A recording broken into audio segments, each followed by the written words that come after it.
Louie. This is Lance Robinson. Lance is one of the best steer wrestlers that ever come out of the state of Utah, and Lance is going to explain a little bit some of the rules and the things that happen in the steer wrestling.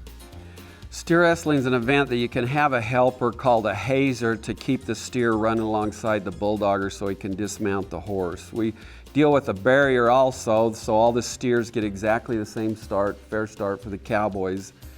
And this event, along with the other two timed events, calf roping and team roping, there is 2 competitions or 2 go-rounds per person. They each get 2 runs with an aggregate time to go into that. Takes a lot of technique to throw these steers down on their side. They're weighing around 400 to 500 pounds, so let's go to Clayton Moore and see how Clayton gets along here in the steer wrestling today. Clayton's from British Columbia. We've had a lot of good steer wrestlers come out of that Canadian area. Back when Louie and I were rodeoing, there was a number of great bulldoggers that crossed the border and came south, and Clayton looks like he's going to be another one of those. They seem to be able to gather up a lot of the good horses also, and looks like Clayton might be riding Jesse, a real good horse that Lee Graves owns.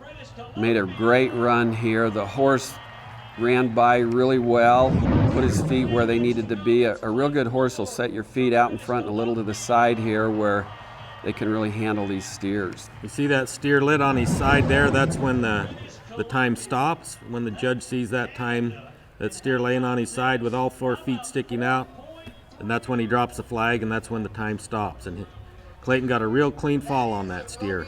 Here we go next with Drew Melvin. Drew Melvin comes from Nebraska.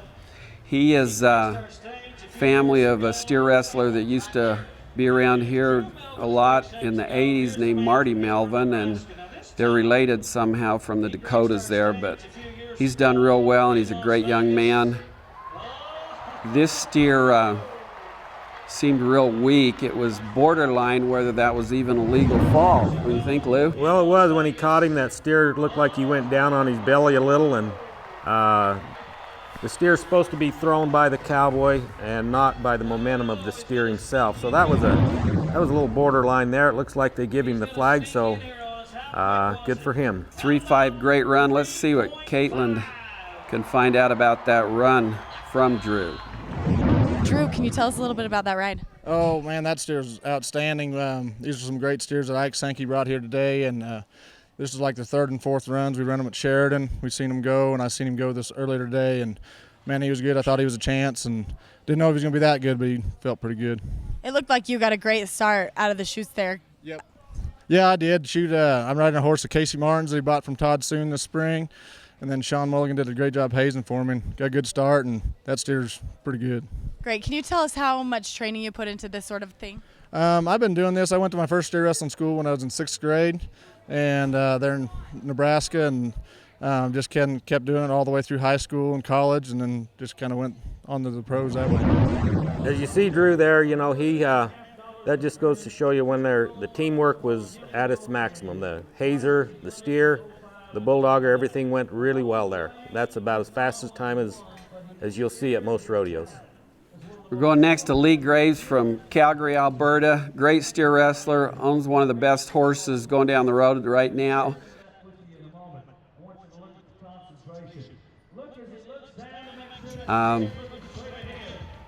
Great catch. Steer wasn't quite as snappy as some of the other ones, but he made a good workman's-like run. Looked like he went a little further down the arena than some of them other guys, but still caught him pretty good and got a nice clean fall on that steer with him laying flat on his side. An excellent run there, textbook kind of a run there. 2 of the most important things in steer wrestling are your start at the barrier, who can be closest to that barrier without breaking it, and then the catch you get on the steer. If you get a really good catch and get your footwork right, then a lot of good things happen. Our next steer wrestler now is Casey Jones from Decatur, Texas. He's been around for a while. He's one of the best steer wrestlers going that hasn't won a championship, but just a little. Casey's the one that's put together the fantasy rodeo game. That's what he's done. Great catch. Casey made a great catch, got the nose. The steer didn't quite fall as clean as he'd like him to. He was 4-5, even though it was a good run. Probably won't win a lot of money, but he made a good run for his confidence. Casey's been one of the most consistent bulldoggers in the last decade or so, and seems to be right there, always around where the money's given out. We're going to go to another cowboy, Wade Sumner from Colorado. This guy's a big boy. Yeah, I know that Wade was a football player, very successful at Northern Colorado. The steer wrestling is an event where the football players kind of have the strength and stuff that it takes to do this event. See, like right there, he just threw him almost with his fingertips. He's a big, strong boy and has a bright future in rodeo. You can see how agile he is for a big man. The steer set, meaning stopped. Casey didn't have a hold of him. He reached back and got him and was able to throw him down, and he was 4-4. It's an amazing run there with all the bad that happened with the good. I think Wade would like to do that over again and get a little better catch on that steer and probably win the go-round on him. But still awfully good. Our next steer wrestler coming to us is Jason Miller from Lance Creek, Wyoming. He's a past world champion, and he's a big man also. Bulldogs really well, always rides a good horse, seems to be able to make things go his way a lot. He's been really successful when the steers are a little bit bigger and stronger, and here he's riding Lee Graves' horse also. Great run. Great run. He went to the nose, and the nose was just a little bit optional here. He already had the steer put away and laid on his side. Yeah, just by catching him and just twisting his neck without even going to the nose with his left hand, that steer was on his way down. So that's the way they like to draw. That's one that maybe you'll let you make a few mistakes and still win some money on. But it was made by a great catch. Great start and great catch. And we'll go to Caitlin now and see what he has to tell us about that run. Jason, that was a great ride. Can you tell me a little bit about it? You know, I had a good steer and got a good start, and these steers are little and handled fast, so I just got a good time, and we'll take it. I should win something in the round in the average, and this is a good rodeo, so it ought to be a good paycheck. Did your hazer help you out quite a bit? Billy Boogadig hazed for me, and you got to have a good bulldogging horse and a good hazing horse, and Bill did a great job boxing him up for me. How was the calf? Was he a hard runner, or could you get him down pretty quickly? Obviously, with the time like that, you were able to, but what are your thoughts? All these steers are a good chance. You know, it's a real even pen of steers, and they can't hardly draw you out of it because every steer's a chance. So Ike's got a really nice pen of steers this year, and one of the reasons we like to come to Spanish Fork because there's so many chances to win something on. Let's go next to Curtis Cassidy, another good Canadian cowboy. I don't know what kind of steer he's got here, but let's check it out and see if he's going to win some money today.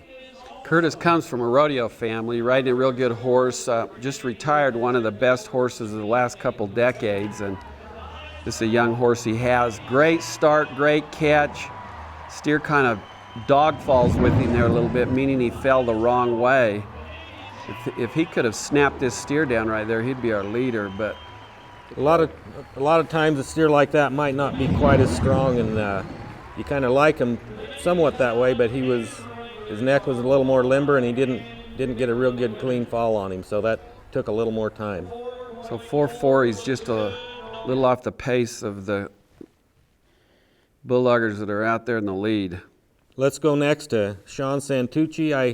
I don't know a lot about him. I know he's young, and he's just kind of got involved in professional rodeo, but I think he's having a pretty good year.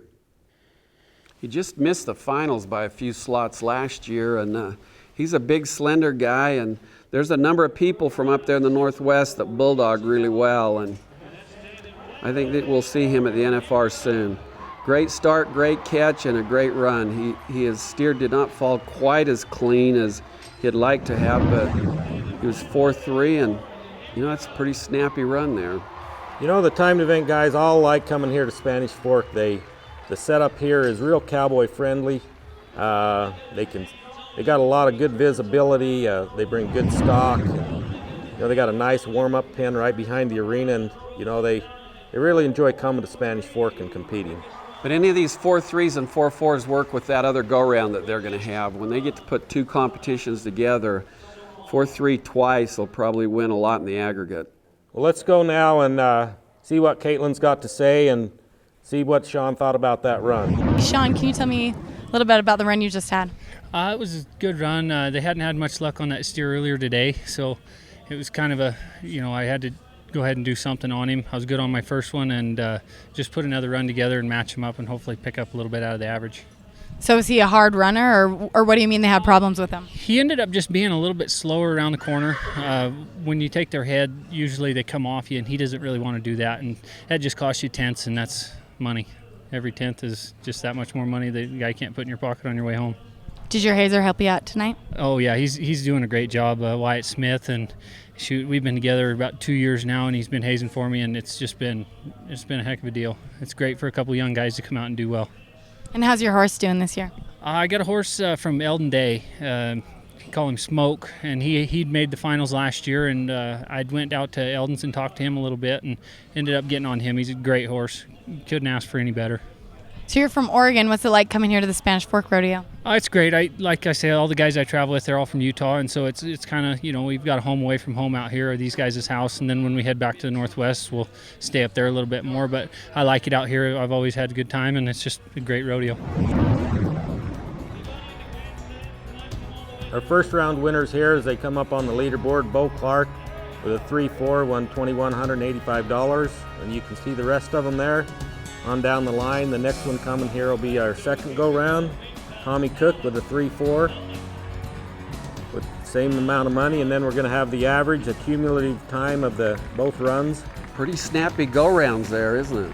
They really are. It's a tough, like there, Drew Melvin wins the rodeo with a 7-6 on 2 steers. That's pretty quick. That's a tough competition, and these guys had to be their best to win money here.